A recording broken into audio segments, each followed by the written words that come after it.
think we're ready to get started. So my name is Jason Moldegard, and I'm up here with Sham Iyer. If you were here for the previous session, you would recognize that he's still here.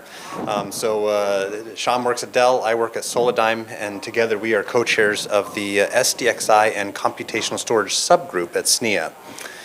So a little bit about this subgroup. We are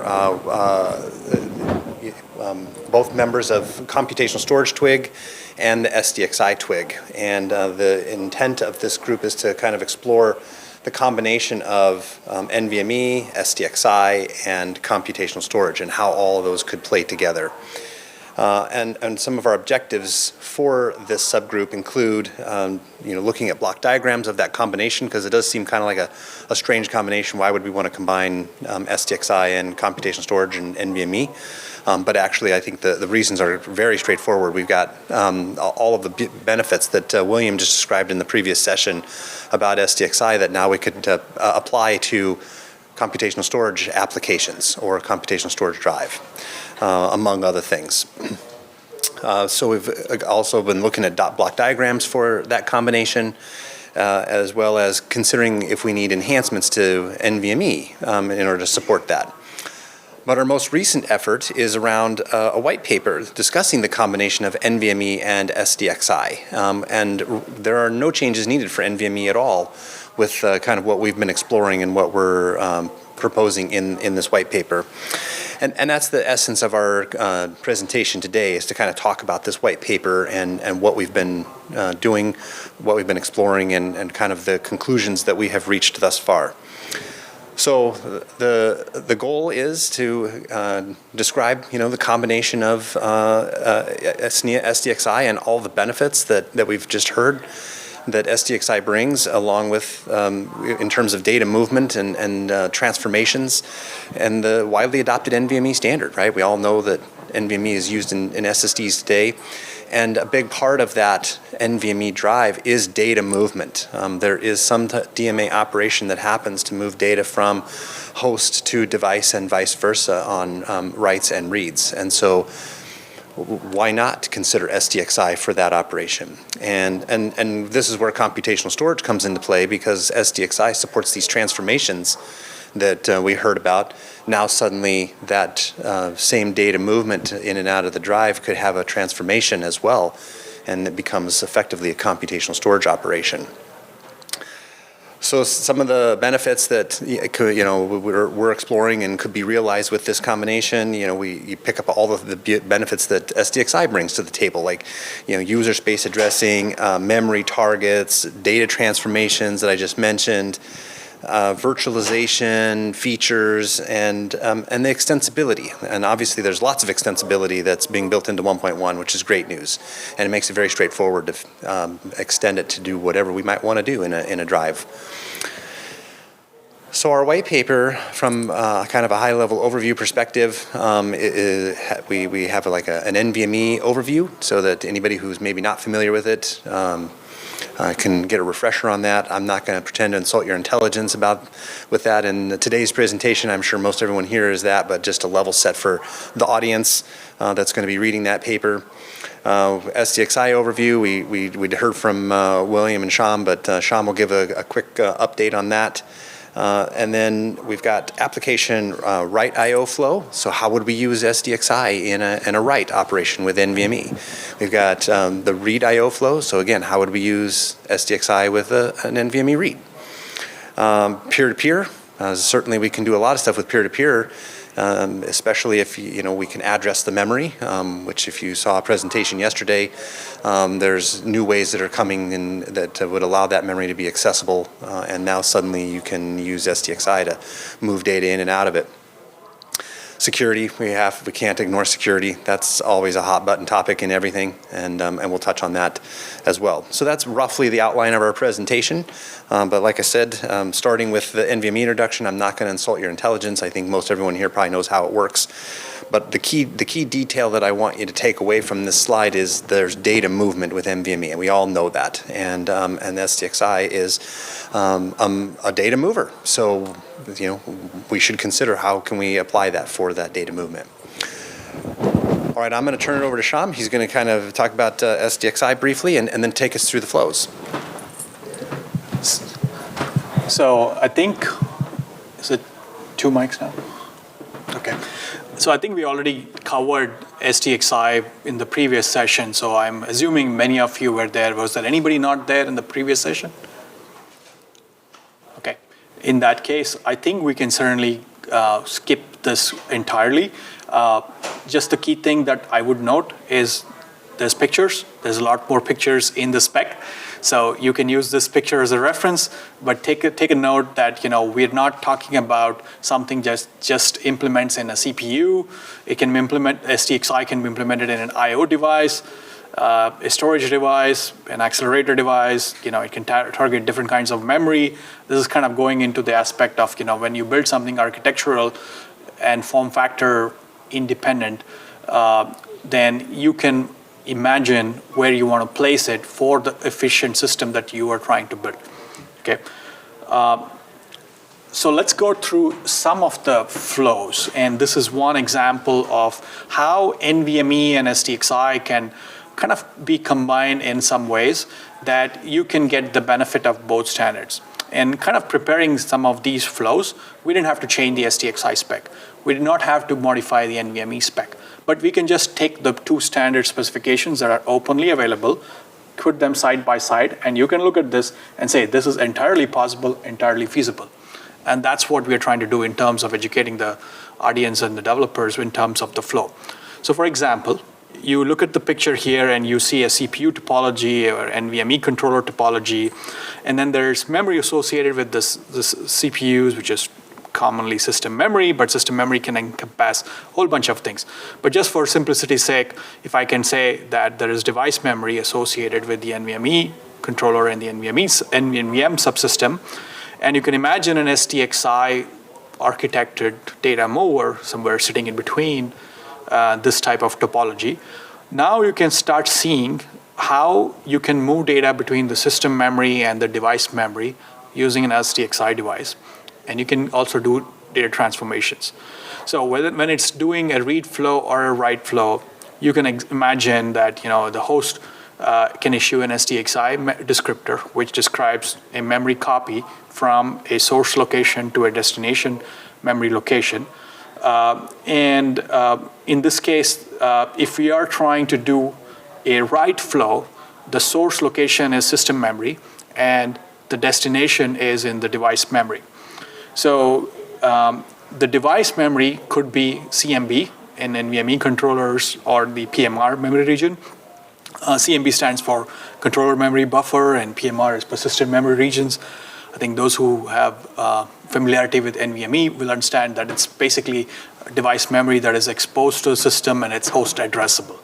So the moment you make a memory host addressable, an SDXI device that is part of your system topology can access it. So it can access it the same way that you can access your DRAM memory. So now when you passed in a descriptor saying my source memory is DRAM memory and destination memory is device memory, it made the data transfer from system memory to the device memory. Now the data is already there in the device memory. So if you issue an NVMe write command referencing the source data in the CMB PMR memory and issue the write command, then it gets committed to flash. So this is how you combine an SDXI-based data move, which basically flows the data from system memory to device memory, followed by an NVMe write command, which basically flushes it to the flash. Right. So while you're copying it from system memory to the device memory, you may also perform interesting data transformation operations. Think compression, think encryption, but there's a whole bunch of other things, right? So I'm just giving an example, but this is the power of having a memory data transformer engine as part of your topology that gives you the same benefits of attaching a leukocyte accelerator to your NVMe flow. Now you think about it from the reverse side of it, where you're basically using SDXI to do the read of the data. And so to do that, basically the host now does the opposite, which is issues an NVMe read command and issues a read command to get the data from flash into the CMB PMR region. So it's still not left the device, it's still in the device memory.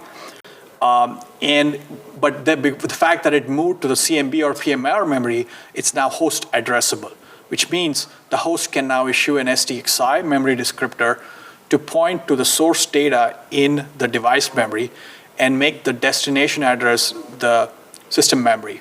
And while it's bringing it back, it can do the reverse data transformations of what it did when it was trying to send the data back into flash. So this is the kind of example of how a read can complement the write side of it, and also an example of how NVMe flows can be complemented with the help of SDXI. So in doing this, we didn't have to change the SDXI spec, we didn't have to change the NVMe spec, but then you just basically combine them together and you get these flows. All right, so thank you, Shyam. So just a few benefits that we highlight we identified through our investigation. So obviously, Shyam already mentioned it. I mentioned as well about the transformations. We can manipulate the data as it's being transferred to the NVMe device, which is a new capability that we would not otherwise have. That certainly is a big one. SDXI, we already heard in the previous presentation, it's designed for memory access. It's designed for memory ordering intricacies and other aspects of the data movement that an ordinary generic DMA engine that is probably in use in your controller today probably doesn't support. And so you pick up all this capability thanks to SDXI. And in general, without question, we think that SDXI reduces buffer copies because of the capabilities that it provides in terms of the enhancements and transformations. All right, I mentioned security early on, so certainly we want to touch on that as that's always important. We've taken a look at it. I know that from the SDXI standard perspective, they've had security experts review that, and there's obviously some degree of confidence that they've tried to turn over all the rocks in terms of making sure that SDXI is secure and not going to be a problem.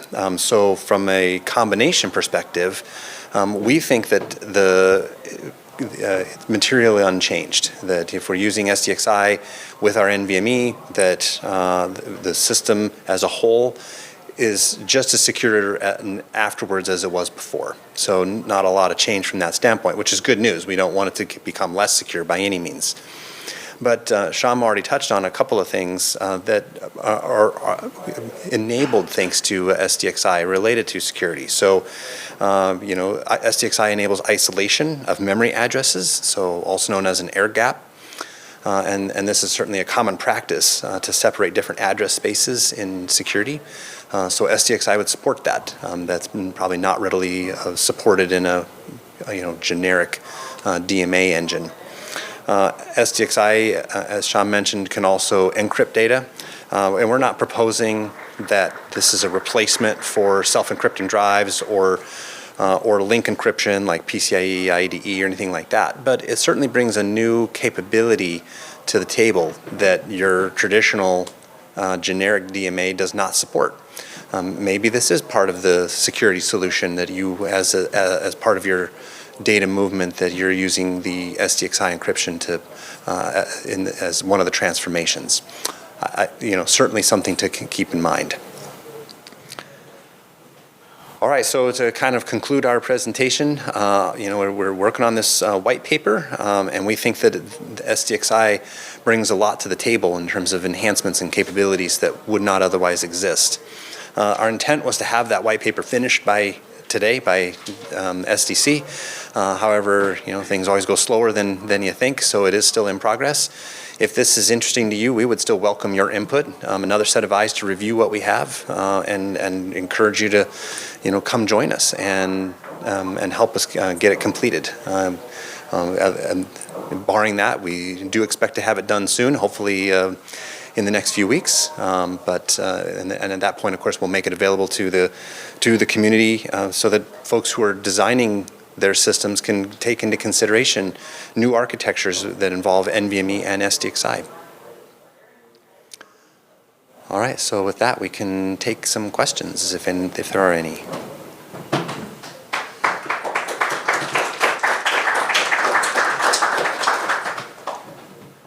Yes. Can I ask a question? You may. How does the IOMMU play into some of this? Okay. So I think in the flows that we talked about. How does the IM, repeat the question? Yes, okay. The question was, how does the IOMMU play into this picture? In the flows that we were talking about, we have put SDXI outside of the NVM subsystem. Now, there is certainly a possibility that SDXI is within an NVM subsystem,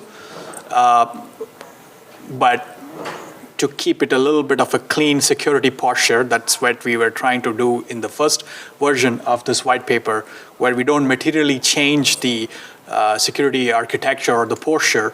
We kept SDXI outside the NVM subsystem. And today, while SDXI, the way SDXI plays, you get IOMMU to help it with multiple address space separation. And we retain that.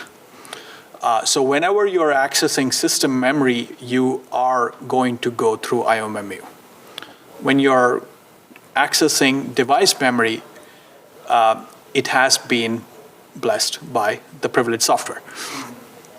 And that's the case when you are actually saying you're issuing an NVMe write command or a read command to get the data into CMB or from CMB or PMR memory. It has already been blessed to be in that region. And so now when you provide that memory access to another entity, so it's a peer device then that can access from it, and then when it sends it to the system memory, it goes through the IOMMU translations. Thank you. I have a follow-up question similar to his, just how my understanding. How does the OS memory controller fit into the whole picture? Like, is it completely orthogonal, not related, or if you need to plot out a block diagram, how does the standard OS memory controller fit in? So, I think the question is, how does the OS memory controller fit into this picture? Did you mean the memory controller, or like the MMU, or like the memory manager, or? So just let me elaborate a little bit. Yeah. Maybe I'm asking a very dumb question, right? I follow your context switching about VM app to app migration. That is awesome, right? Yeah. So typically, like let's say you don't have something like SDXI, right? Then you need to call the OS, then the OS will go figure out all these mapping, right? Yes. I was under the assumption the OS memory kernel, right? The OS kernel memory will be part of this, right? Yeah. So I was just wondering, like, let's say you use SDXI, is it like mutually exclusive, or you allow both, No. and how this fit in? Yeah. No, so it's very similar to how, let's say you have a NIC or an IO device, and you have, typically if you provide an address to DMA to a device and an IO device, you would provide the physical address.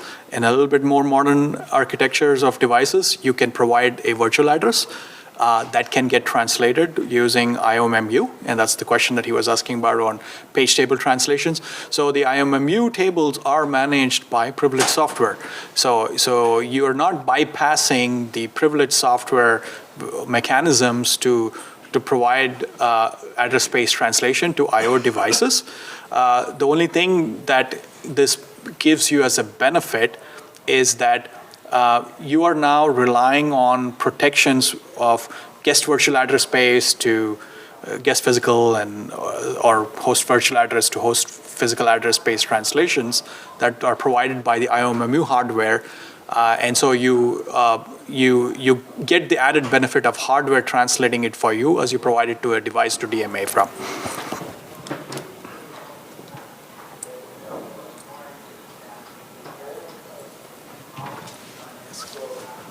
As far as use cases go beyond, kind of the CMB use cases you described, are there others that you see that potentially could,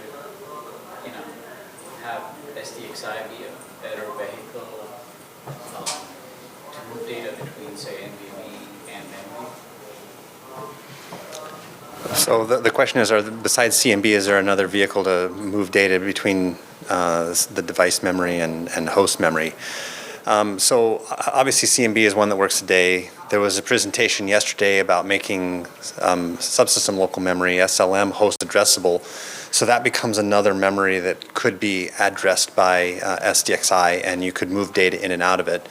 And certainly, if you had data in other drives in your system and you needed to move them to one particular drive for a reason, computational storage being one such reason, you wanted to do some operation on the data and you needed to get everything co-located, you could potentially use the SDXI to do that data movement and from those peer drives and get them over to this one location.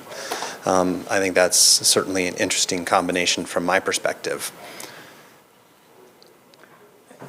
Just to kind of extend, because we're in the magic memory track, Right. the CXL memory is also a system addressable memory, so you can put the two and two together. Possibly a very dumb question, but let's say you're doing a write to an NVMe device, and you have that address available in IO use. You want to do a zero copy write in a traditional system, right? And now you don't need to do any data transformation.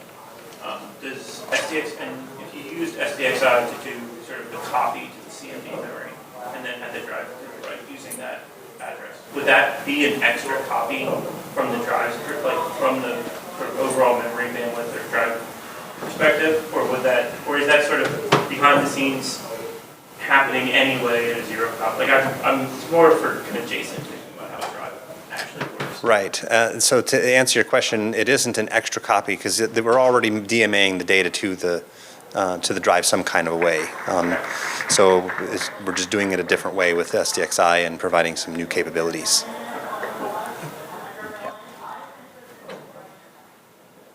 And so to kind of also think about it differently, right? If you're moving it to a PMR region, in that case, some cases you might even think about it as it has been moved, and then you are sending the NVMe command as part of an async op that completes. So in that case, the data pointer in the NVMe command points to the address of the CMD. Yes. As opposed to like a vanilla NVMe, right? You're going to have a data pointer called that host memory. Correct. Controller will do the data. Exactly. Yep. So Repeat the question. so I'll try to repeat it. So the comment and discussion was about the data pointer would point to the CMB as opposed to somewhere in host memory, and that is correct. The NVMe controller recognizes that and just does an internal transfer. It never hits the bus. Right. All right. Well, I think we're almost at time. So thank you, everyone, for attending.